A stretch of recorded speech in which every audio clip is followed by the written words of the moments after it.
Okay, our today's topic of the video is micronutrition या फिर micronutrient होगा। ये न्यूट्रिशन क्या होता है?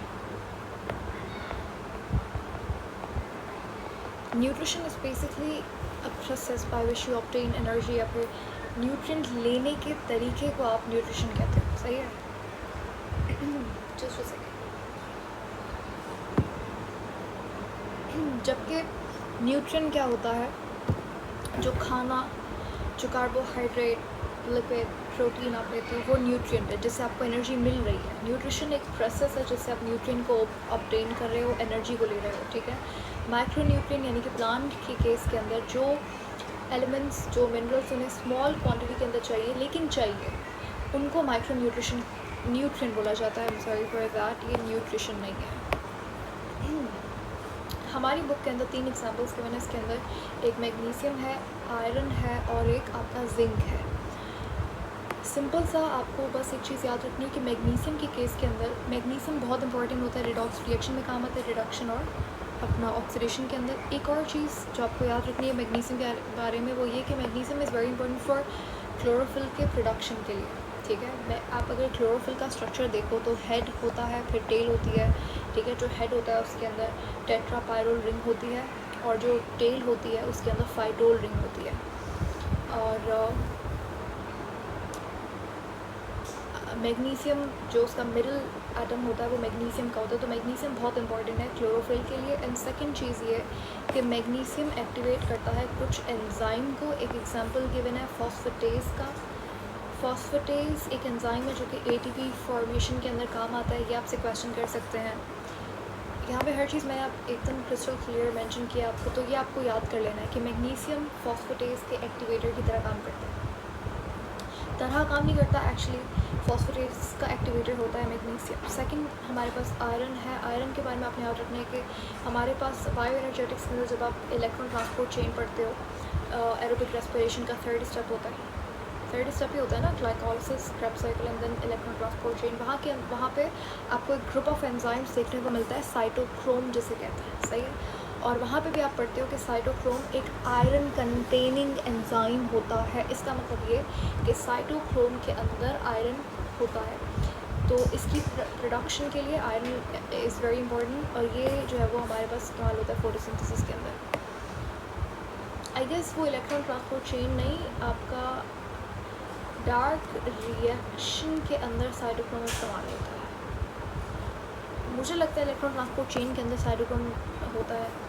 जैसे हमारे पास जो प्राइमरी इलेक्ट्रॉन एक्सेप्टर्स होता है वहाँ पे cytochrome is one of them. जैसे हमारे पास इलेक्ट्रॉन ट्रांसपोर्ट चेन के अंदर कौन कौन से आप देखो तो उनके अंदर कौन कौन से प्राइमरी इलेक्ट्रॉन एक्सेप्टर्स होते हैं। इलेक्ट्रॉन क्लोरोफिल ए से 2 इलेक्ट्रॉन जंप करते हैं और जाते हैं।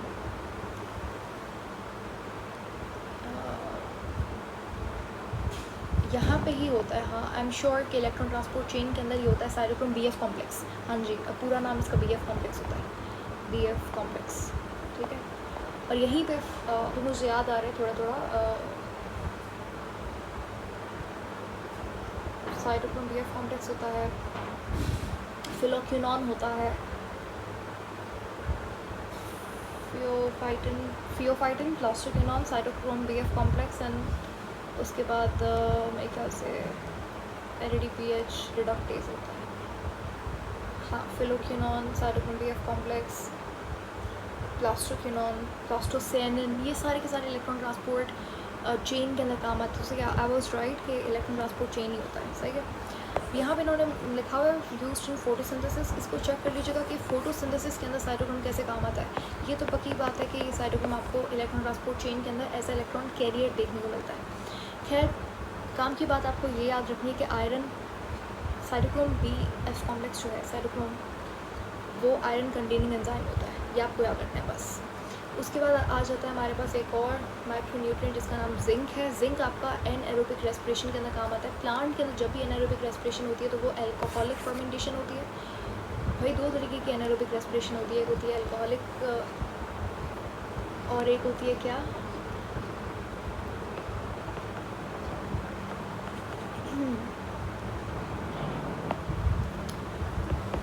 दूसरी वाली कौन सी होती है, लैक्टिक एसिड फर्मेंटेशन होती है। तो प्लांट्स के केस के अंदर अल्कोहलिक फर्मेंटेशन होती है और इसको कैरी आउट करने के लिए जिंक इज़ वेरी इंपॉर्टेंट। समझ आ गया। अच्छा, एक और पॉइंट जो आपको याद रखना है एमसीक्यूज़ के हवाले से, आई थिंक ये पास्ट पेपर्स के अंदर पीएमसी के आया हुआ है सवाल कि हमारा जो मॉडर्न डे फर्टिलाइज़र होता है उसकी मैन्युफैक्चरिंग के अंदर आपको ये बहुत इम्पॉर्टेंट और बहुत रिनाउंड फर्टिलाइज़र है। आपने सुना होगा एनपीके बहुत कॉमन फर्टिलाइज़र है।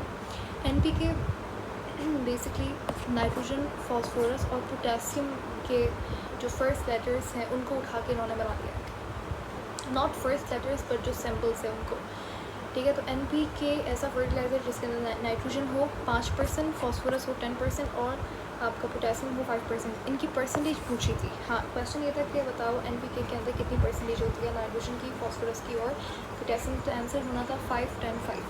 5% ऑफ नाइट्रोजन इस तरीके से करके, ठीक है।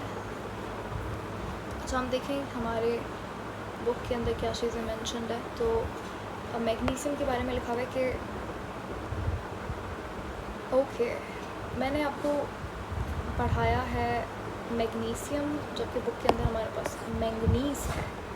ओके, चलो मैंगनीज़ भी पढ़ लेते हैं। वैसे magnesium is different, manganese is different, सही है। मैग्नीशियम क्लोरोफिल के अंदर होता है। मैंगनीज़ क्या करता है वो चलो देखते हैं। Manganese is absorb by plants in very minute quantity. Minute हुआ तभी इसको माइक्रोन्यूट्रिएंट बोलते हैं।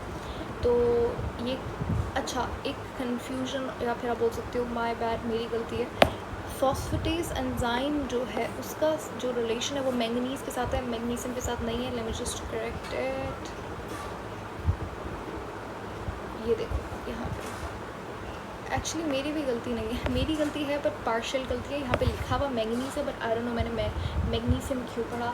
तो आई होप अगर किसी ने अच्छे से जो सुन रहा हो, देख रहा हो, जबकि मैंने सिंबल यहाँ पे MG लगाया हुआ है। खैर, ये MN कर लीजिएगा। और ये मैंगनीज़ की बात हो रही है। और एक जो मैंने पॉइंट मेंशन किया क्लोरोफिल का, तो वो मैग्नीशियम से ही रिलेटेड था। एनीवेज, तो मैंगनीज़, भाई मैंगनीज़ के बारे में पढ़ रहे हैं। मैग्नीशियम का क्या सीन है, इसके अंदर आपका जो एंजाइम होता है फॉस्फेटेज, उसके एक्टिवेटर के तौर पे काम करता है मैंगनीज़, सही है। मैंगनीज़ काम आता है रिडॉक्स रिएक्शंस के अंदर, यानी कि ऑक्सीडेशन और रिडक्शन के अंदर। नेक्स्ट हमारे पास है आयरन। आयरन को Fe से रिप्रेजेंट करते हैं, उसका सिंबल है। आयरन हमारे पास मिलता है Fe 2 पॉजिटिव और 3 पॉजिटिव फॉर्म के अंदर। फेरस एंड देखिए डिफरेंट आयनिक फॉर्म्स होती हैं आयरन की। Is a constituent of cytochrome, मैंने भी बताया साइटोक्रोम, जो कि इन्वॉल्व लुक फोटोसिंथेसिस नहीं था। ओके, तो इलेक्ट्रॉन ट्रांसपोर्ट चेन के अंदर ही होता है ऑफ फोटोसिंथेसिस एंड रेस्पिरेशन आ गया। तो basically electron transport chain is the step of respiration, not photosynthesis. Anyways, आपका जो साइटोक्रोम है वो इलेक्ट्रॉन ट्रांसपोर्ट चेन के अंदर एज अ इलेक्ट्रॉन कैरियर काम करता है, ठीक है। ETC क्या है, आपका रेस्पिरेशन का थर्ड स्टेप है। आपका काम क्या है, आज का होमवर्क है कि भाई साइटोक्रोम का अपना फोटोसिंथेसिस से क्या रिलेशन होता है वो देखिए आप। नेक्स्ट हमारे पास जिंक है। जिंक का रोल क्या होता है कि भाई ये एनारोबिक रेस्पिरेशन के अंदर काम आता है। प्लांट्स के अंदर जो अल्कोहलिक फर्मेंटेशन